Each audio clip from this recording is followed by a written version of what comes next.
میں نے تمہاری مرضی جانے بغیر ہاں کر دی۔ ماما مجھے آپ کا ہر فیصلہ منظور ہے اپنی زندگی کے متعلق، مگر کیا ندا آنٹی نے اپنے بیٹے کی مرضی پوچھی؟ ہاں میری جان، ندا آنٹی نے بلاج کی رضامندی جان کے ہی مجھے کال کر دی ہے۔ مجھے فخر ہے عطرت بیٹا کہ تم نے میرا مان رکھ لیا، اب جلدی سے تیار ہو جاؤ، وہ لوگ آنے والے ہیں۔ عطرت نے کسی بے جان وجود کی طرف اپنا جوڑا اٹھایا جو اسے اپنے کفن سے کم نہیں لگ رہا تھا۔ جیسے تیسے وہ کمرے میں پہنچی، ٹپ ٹپ اس کی آنکھوں سے آنسو بہنے لگے۔ بے شک آج بھی وہ بلاج سے محبت کرتی تھی، مگر بلاج کی آنکھوں میں اپنے لیے نفرت کی آڑی حد اس نے دیکھی ہے۔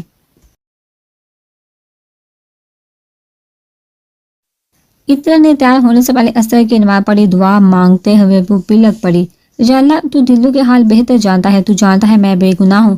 یا اللہ میرے حق میں اگر بلاج بہتر ہے تو میں تیری رضا میں راضی ہوں میرے مالک، مگر مجھے حوصلہ دینا کہ میں اپنی ماں کے فیصلے پر ثابت قدم رہ سکوں۔ شاہ جہاں بیگم، صنم اور دائی جان نے ان کا بہترین استقبال کیا۔ نفیسہ بیگم تو پہلے ہی شاہ جہاں بیگم کو جانتی تھی، تو اجنبیت تو کوئی تھی نہیں۔ بابر صاحب، فہیم صاحب، سب ہی کو شاہ جہاں بیگم کی فیملی اچھی لگی۔ اظہر صاحب کے متعلق صفیہ اور ندا بیگم پہلے ہی بابر صاحب کو بتا چکی تھی، اس لیے ان کے بارے میں کسی نے کوئی سوال نہیں کیا۔ حنزہ، صنم، بازل کی بھی اچھی انڈرسٹینڈنگ ہو گئی تھی۔ ایک بلائے تھا جو بظاہر صاحب کو دکھانے کے لیے ہوئی تھا، مگر اس کے اندر جو لاوا پاک رہا تھا وہ صرف عطرت پہ ہی پھٹنا تھا۔ حنزہ اور بازل عطرت سے ملنے چلے گئے۔ بازل اور حنزہ دونوں کو ہی اپنے کیوٹ سی بابی بہت اچھی لگی۔ شاہ جہاں رسم ادا کریں، ندا بیگم کے بولنے پر شاہ جہاں بیگم نے صنم کو اشارہ کیا عطرت کو لانے کو۔ بلاج کے سامنے جانے کا سنتے ہی عطرت کا دل زور زور سے دھڑکنے لگا۔ اس نے صنم کا ہاتھ بہت زور سے تھاما۔ عطرت نے تہیہ کر لیا تھا کہ نہ تو وہ بلاج کی طرف دیکھے گی اور نہ ہی اس کے کسی طنز کا جواب دے گی۔ عطرت کو سامنے سے آتا دیکھ بلاج نے گور کے اسے دیکھا، کچھ بھی تھی تو محبت نہ اس کی، وہ بھی پہلی۔ صنم نے بلاج کے برابر میں اسے بٹھا دیا تو منگنی کی رسم شورے بلاج نے ندا بیگم سے رنگ لے کے عطرت کے سامنے اپنا ہاتھ کیا۔ عطرت نے تھوڑی ہچکچاہٹ سے بلاج کے ہاتھ میں ہاتھ دیا۔ بلاج نے جیسے ہی عطرت کا ہاتھ اپنے ہاتھ میں لیا، اس کی ایک ہارٹ بیٹ مس ہوئی۔ عطرت کا حال بھی کچھ ایسا تھا۔ بلاج نے اس کے ہاتھ کی تیسری انگلی میں ڈائمنڈ کی رنگ پہنا دی۔ عطرت کو شاہ جہاں بیگم نے رنگ دی جو اس نے بلاج کی تیسری انگلی میں بنا اس کا ہاتھ ٹچ کے پہنا دی۔ بازل، صنب، حنزہ تینوں نے ان دونوں کے اوپر گلاب کی پتیوں کی بارش کر دی۔ یہ حنزہ کا پلان تھا۔ کچھ دیر کے لیے ہی صحیح دونوں ایک ساتھ ہنسے تھے۔ ارے بھائی آپ ان بچوں کو تھوڑا اکیلا چھوڑ دو تاکہ یہ لوگ ایک دوسرے کو جان سکے۔ دائی جان کے بات سن کے پانی پیتے بلاج کو پھندا لگ گیا۔ ارے بیٹا دھیان سے۔ شاہ جہاں بیگم کے کہنے پہ بلاج نے ہاں میں گردن ہلائی۔ عطرت کے ہاتھوں میں موجود گلاب اور موتیوں کے کنگن پہ کئی بار بلاج کی نگاہیں بٹکی تھی۔ بلاج بھائی مجھ سے تو آپ ملے نہیں، صنم نے ایک دم بلاج کے سامنے آ کر کہا۔ بلاج نے مسکرا کے کہا آپ سے ملے بغیر ہمارا گزارا کہاں ہے، آخرکار اکلوتی سالی ہے۔ یہ کہہ کے بلاج نے اپنے پاکٹ میں سے ایک محمل کی ڈبیا نکال کے صنم کو دی اور کہا تمہارے بھائی کی طرف سے تمہارے لیے۔ صنم نے پہلے شاہ جہاں بیگم کو دیکھا، انہوں نے ہاں میں گردن ہلائی تو صنم اس ڈبیا کو تھام لیا۔ عطرت نے گردن گھما کے اس دشمن جان کو دیکھا، بھلے اسے سے نفرت کرتا ہے مگر اسے سے جڑے رشتے کا احترام ہے۔ اسے بلاج بھائی اپنا موبائل دے، ہم نے پک لینی ہے۔ بازل کے کہنے پہ بلاج نے اسے موبائل دے دیا۔ دل کھول کر صنم، بازل، حنزہ نے پک بنائی۔ صنم نے بلاج کو موبائل واپس کرتے ہوئے ہلکی سے سرگوشی کی۔ بلاج بھائی اس میں آپ ہی کا نمبر سیو کر دیا ہے میں نے۔ صنم کے کہنے پہ عطرت جو ان دونوں کی سرگوشی سن چکی تھی اس کا دل چاہا گلا دبا دے۔ صنم کو سب ہی کھانا کھانے گئے تو وہ دونوں اکیلے رہ گئے۔ سب بلاج نے اپنے طنز کے تیر چلانا شروع کر دیے۔ ہاتھ تو ایسے کپ کپا رہے تھے تمہارے جیسے پہلی بار ہاتھ تھاما ہو تمہارا۔ میں تو بھول گیا، تمہیں تو کسی اور کی باہوں کی عادت ہو گئی ہے۔ منع کیوں نہیں کیا اس رشتے سے؟ بلاج کے کہنے پہ عطرت نے بلاج کو دیکھا۔ اس نے تہیہ کر لیا تھا کہ بلاج کے کسی طنز کا جواب نہیں دے گی، مگر اس کا جواب دینا عطرت نے ضروری سمجھا۔ اس سے پہلے عطرت کچھ بولتے صنم نے اسے اور بلاج کو کھانے کے لیے آواز دی تھی۔ عطرت نے اٹھتے ہوئے بلاج سے کہا میں تو منع نہیں کر پائی، بقول آپ کے ڈیٹ و بے وفا ہوں۔ اگر آپ فرما برداری کا ثبوت دیتے اپنی ماما کو منع کر دیتے۔ عطرت نے اس کے سارے تانوں کا ایک جواب دے کے اسے لاجواب کر دیا تھا۔ اف آج تو بہت تھک گئے،